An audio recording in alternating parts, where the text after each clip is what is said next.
दिसंबर गुरु के जयंती ला मनाबो।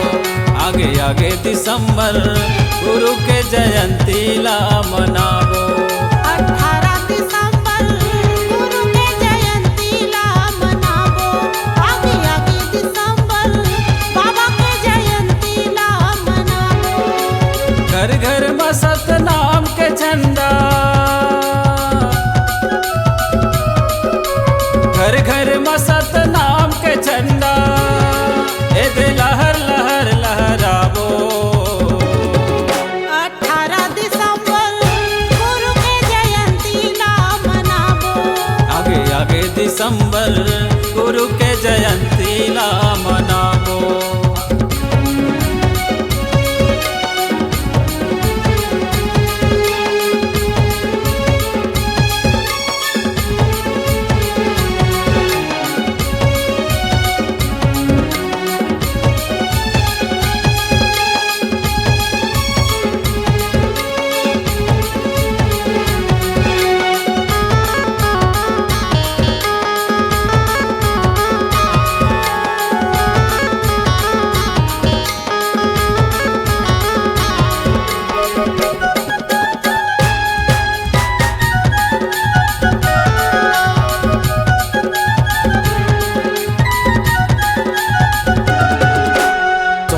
मन खिला जगाए खातिर गिरौत के माटी में जन्म धरे।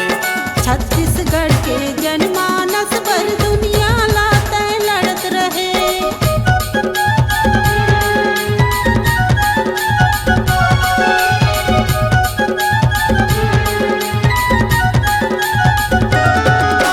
तो ये मन खिला जगाए खातिर गिरौत के माटी में जन्म धरे। छत्तीसगढ़ के जनमानस पर दुनिया लाते लड़त रहे।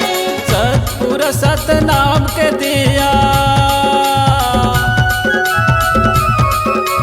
सतपुर सतनाम के दिया, ए दे घर घर माँ जलाबो।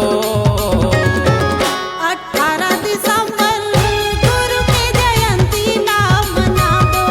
आगे आगे दिसंबर गुरु के जयंती ला मनाबो।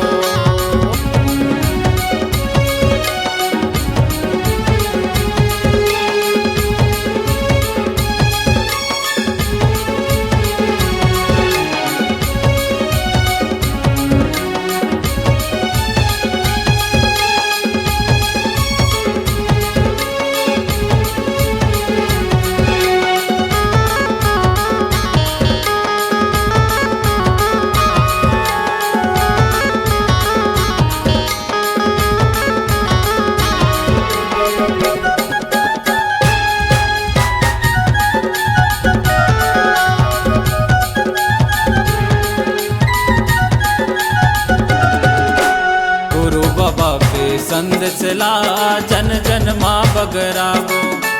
घासी बाबा के पंथी मंगल जुर मिल के सब गाबो।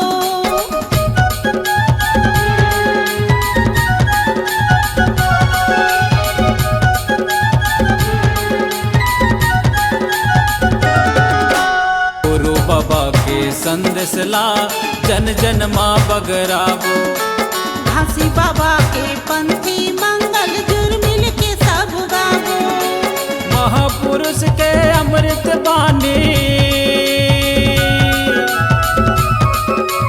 महापुरुष के अमृत बानी, मन खेला सुनाबो।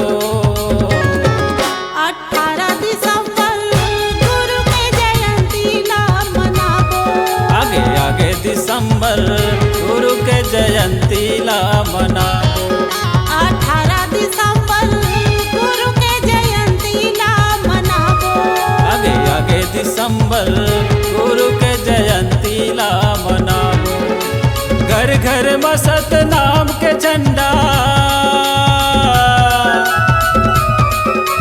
घर घर में सतनाम के झंडा, ए दे लहर लहर लहराबो। 18 दिसंबर गुरु के जयंती ला मनाबो। आगे आगे दिसंबर बाबा के जयंती ला मनाबो। 18 दिसंबर